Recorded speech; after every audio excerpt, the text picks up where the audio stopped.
Okay, hanging in section one, and we've got Freddie Ramos from McCaskey here joining us.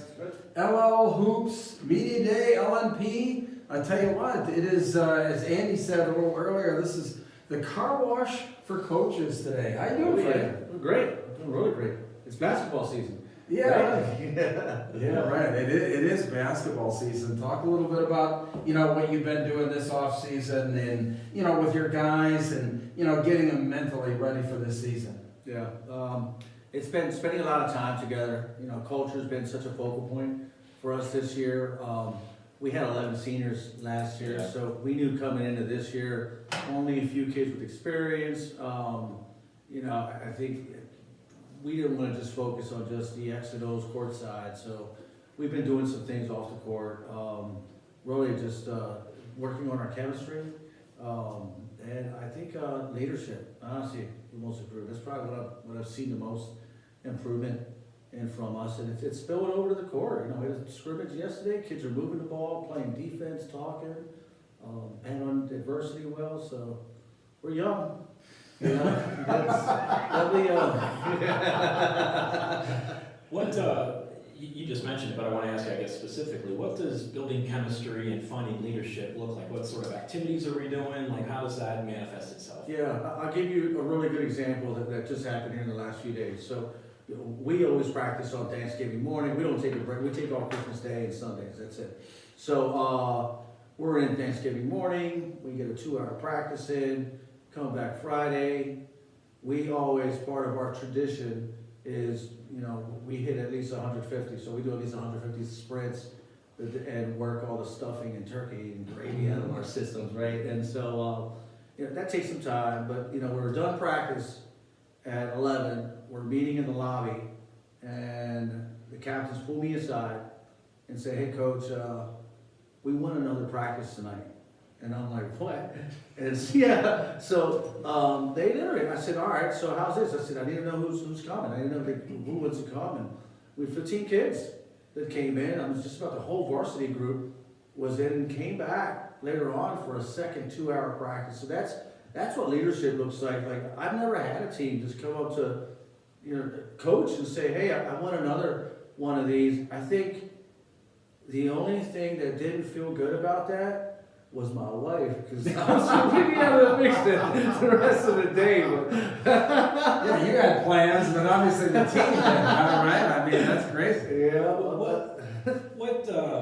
What does that actually, how much relief does that give you when it seems like this is a team that's going to kind of police itself and, really take on that mantra to where you don't have to be like the coach over them all the time, to where if they have the onus and they want to do something, all they need is the permission, I guess, to get your gym key and let us in. I mean, how's that? I'm sure that makes you sleep a little bit better, at least entering into the season, I would imagine. Yeah, I think overall, I did something with them where I took, we have a big dry erase board in our gym, and I put 6 different roles. And I said, these are some critical elements of a basketball team. So I said, guys, fill yourself in.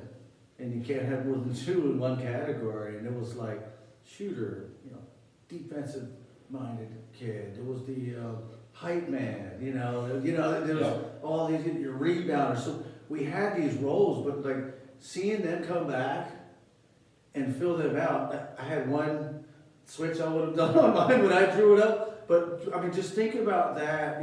Does make it easier, because part of what we work on is getting kids to see, define, and accept their roles within that basketball team, and that's what makes the team. So that part was so much easier than really kind of handing me the roles that I agree with them for them.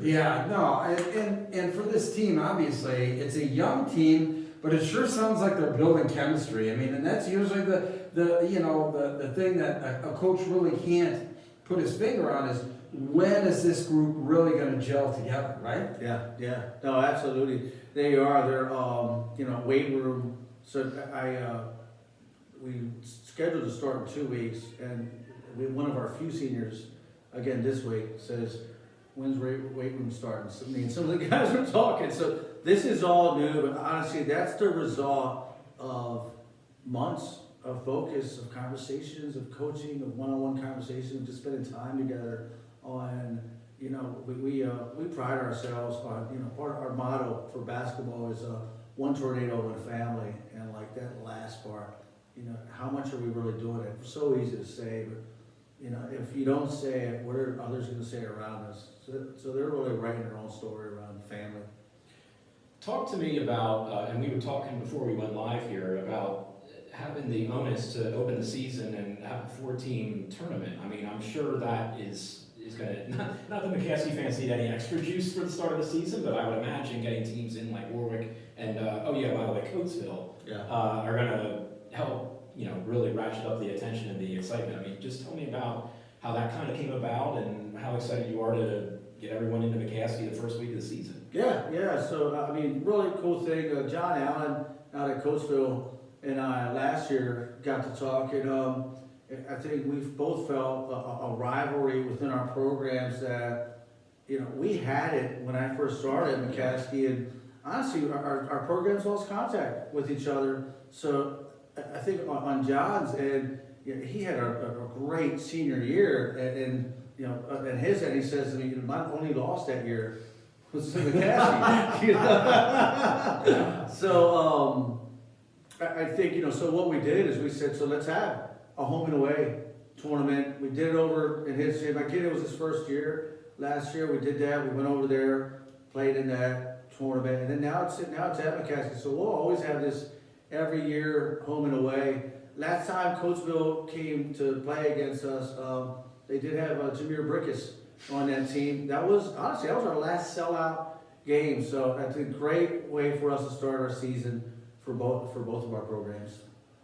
This has already been one of the more productive conversations we've had this year, or already today, based on what you said, with the kids really taking onus of everything like that. And that's fantastic, but what's going to need to be the jump from X's and O's, or whatever the case may be, once that ball does go up, to maybe get McCaskey back to where we sort of all expect it to be, competing for section championships and league championships. Knowing it might not happen overnight, but especially this year where it looks like Section 1 is really there for the taking. It's almost to take those 2 league tournament spots. Yeah, I think, so that culture, chemistry, family part for us, as that spills over to now, we've got size, which we haven't had a lot of size going into this. So, yesterday, the one quarter in our scrimmage, my smallest, I went with the big lineup.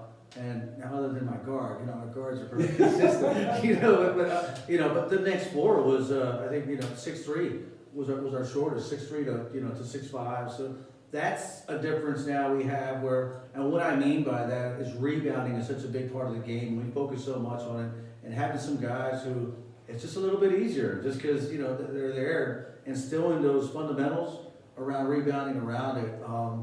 I expect us to compete. I absolutely do. And I expect us to continue and run up and down the floor with size. Yeah, and the whole thing there too is the fact of now you don't need the whole team crashing boards. Yeah. When you got those guys. So for you as a coach now, how does that really change then your, that kind of fits your mantra in being able to get out and move the ball quickly, right? Yeah. So for you and these guys, that's great from a practice perspective in, being able to get out and play that kind of style that you like to play, right? Yeah, absolutely. We've got 5 kids that can dunk this year. We have not, I've had one, and you might need to take an extra step to get there, consistently, but, one a season has been, probably a good average for me with space. But this year we do have some of those things. One of those 5, should be our starting point guard. So there's I'm really excited for that. You'll see another freshman on our team this year, which we have not seen for a few years in the middle of that. So who will see some time. What does that do when you have so much length and size, like specifically defensively? Does that allow you, are you going to be strictly man, or do you think maybe you can tinker with 1-3-1 type stuff if you're so, or is that too maybe confusing for some high school kids, or is that going to change maybe some things on that end of the floor, or what does that look like? Yeah, no, it's allowed us to. It's funny you said that. I'm not sure if you watched film, but we did run a good bit of 1-3-1 for 2 quarters. I didn't. He snuck in. He snuck in and was watching. I see. Yeah, and a true student of the game, right? Yeah. But yeah, no, I mean, it's allowing us to, I think our defensive approach has been to be versatile. Get down in possession, man, get down in possession, jump full man, another possession, we're gonna scramble and trap, another one, we're going 1-3-1, another one, we're going to half court press. So it's really allowed us to do that, and then, with having some sides, it's allowing us to force teams to pass over top of us. And so those are the opportunities that we're looking for this year. Yeah. Wow, it's going to be really fun to watch. I mean, change of pace with McCaskey here with some size and up and down the floor. That's not really much different, but how you get there is really what it's going to be different. Freddie, hey, best of luck this year. Thanks for stopping by. Appreciate it. Thanks for having me. Okay, more coaches on the way all day. See you. All right, thank you, Ethan. Appreciate it. One of the good guys.